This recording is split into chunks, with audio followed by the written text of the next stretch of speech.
LEGO Ninjago's first wave started with the pilot season in 2011, and in that wave there are 16 regular sets.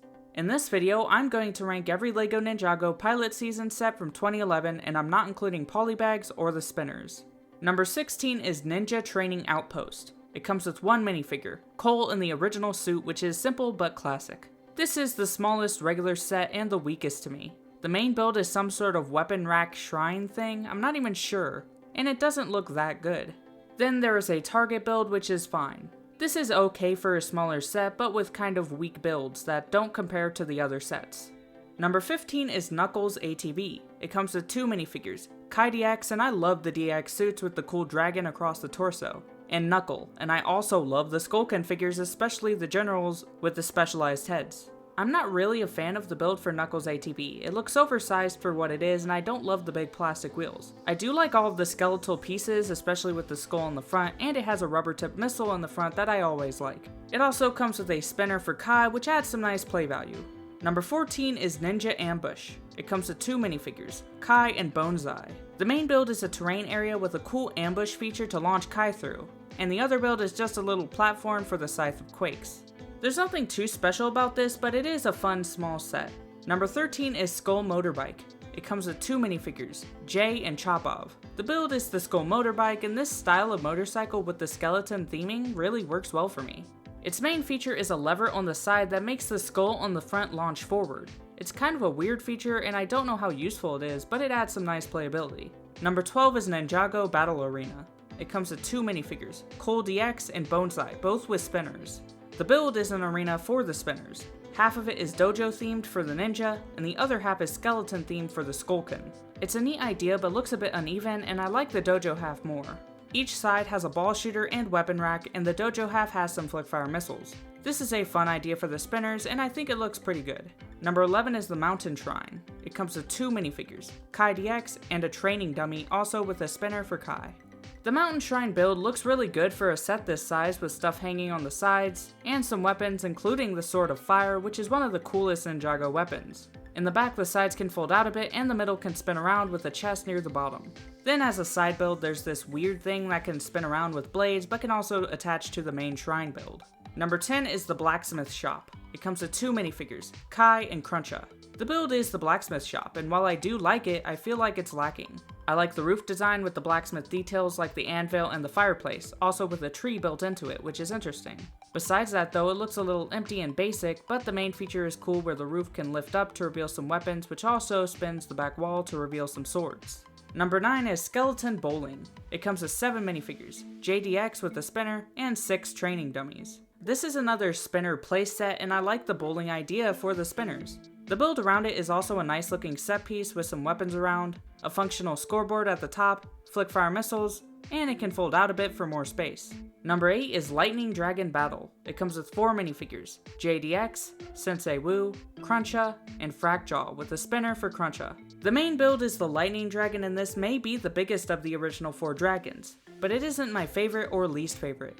I kinda like the smaller designs for the other ones, but I think the more solid look works for this one. I don't like that the seat for Jay is on the neck, that just doesn't look right, and I like the look of these original dragon heads with the ball shooter in the mouth, but I do prefer more of a mix of brick built and specialized pieces like later dragons. The Skullkin helicopter is another cool skeleton vehicle. I like how the front with the cockpit looks like a skull even with a working jaw, and I like the engines in the back. It also has flickfire missiles tipped with skeleton heads and a hook that can be lowered to grab a bigger claw.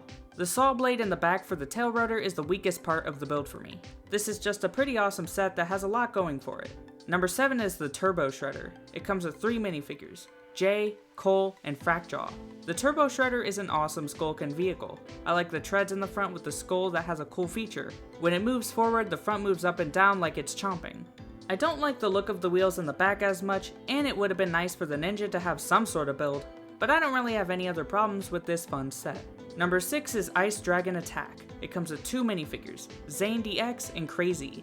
The Ice Dragon is the smallest and simplest of the original dragons, and I actually like its smaller design. I also like all of the ice pieces to give it that icy look, but I think the tail looks too simple, and it has the same ball shooting feature in the mouth that the other dragons have. Number 5 is Earth Dragon Defense. It comes with 2 minifigures, Cole DX and Whiplash.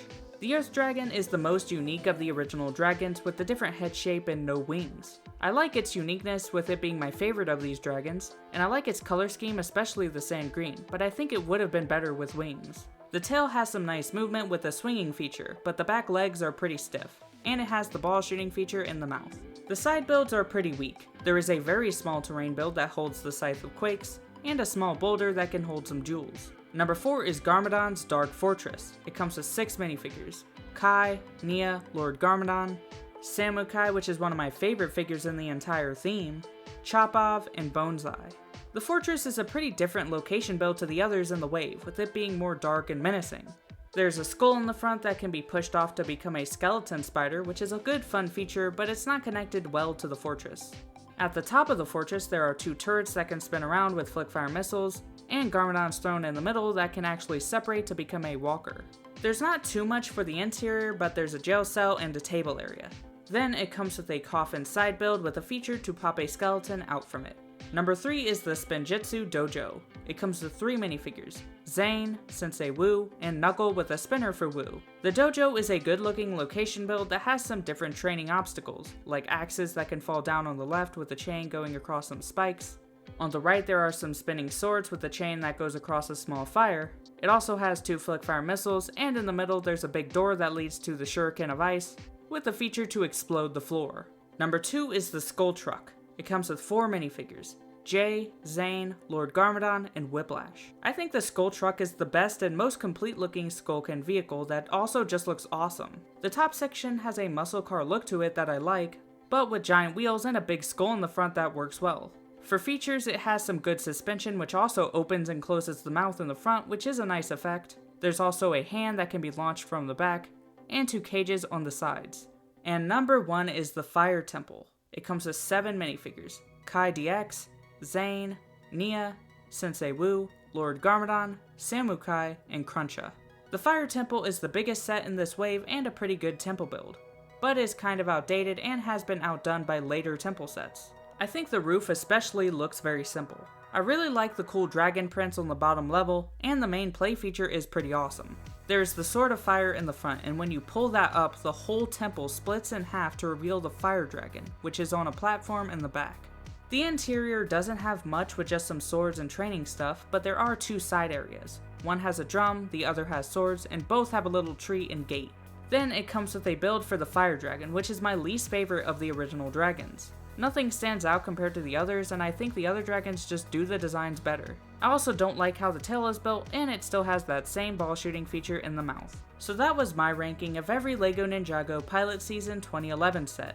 This was a great start to a theme that became one of the most popular unlicensed LEGO themes, with some fantastic sets. But anyway, that's all I have to say. See you next time, goodbye.